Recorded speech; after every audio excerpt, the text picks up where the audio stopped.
Si magitanaw nak. Kana nak. Di ba na makuha nak? Hugaw man na nak. O anak. Hugaw na anak. Nagitanaw ni papi guys oh. May hugaw.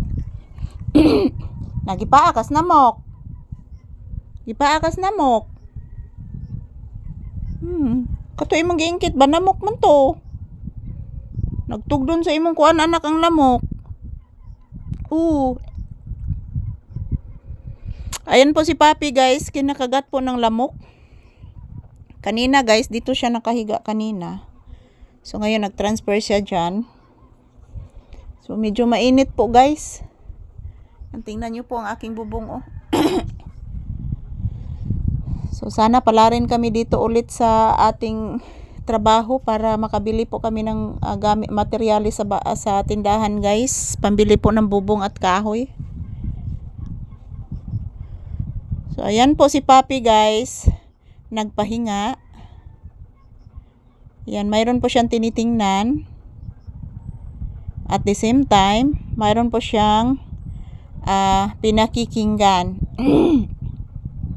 Nagbantay ni siya sa lamok guys. Kaya gipaak ni siya sa lamok ganina. Nagbantay siya sa lamok mga palangga. Nay lamok nak. Tanaw ang lamok. Tanawang lamok, tanawa. Ayan po mga palangga, maayong udto kanatong tanan. So muni akong update ni papi karong udto guys, ngayong tanghali. Sa nandito kami sa loob ng tindahan, yan, naka-electric pan gihapon guys. Kay grabe kainit mga palangga. Gahapon, ikalit lang to siya unos kagahapon guys, pero walay ulan.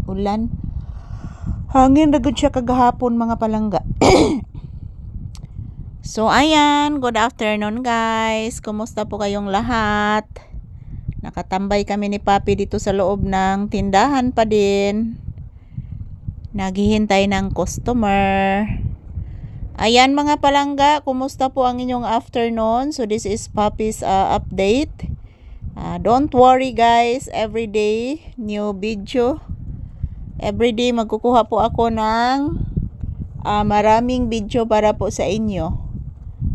Ayan. Sana lang po wala ng bagyo guys. Kasi kapag mayroong bagyo mga palangga, may tendency na mahina yung signal.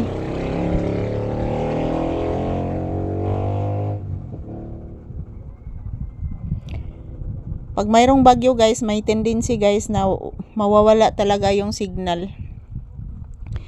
So ayan, thank you for always watching. Kumusta po kayong lahat mga palangga ko? Bless mama. Taga Santo. Ayan po guys, busy si papi. Mayroong minamatyagan. Mayroon kasing lamok na umaaligid. So binabantayan po ni papi yung lamok guys. Tanawag maing lamok anak. Ayan po mga palangga. As you can see, nakasandal po ako dito. Nagpahinga at the same time naghihintay na din ang customer. So papasalamat ako palagi sa inyo guys. Love you all and happy Tuesday. So today guys is December 16, 2025. Araw ngayon ng Martes mga palangga. So ito lang po muna ang aking update ni papi sa inyo guys. Magandang tanghali sa ating lahat. At yan, yung ulam niya kanina guys is chicken. Bumibili po ako kanina sa bayan. Thank you for watching.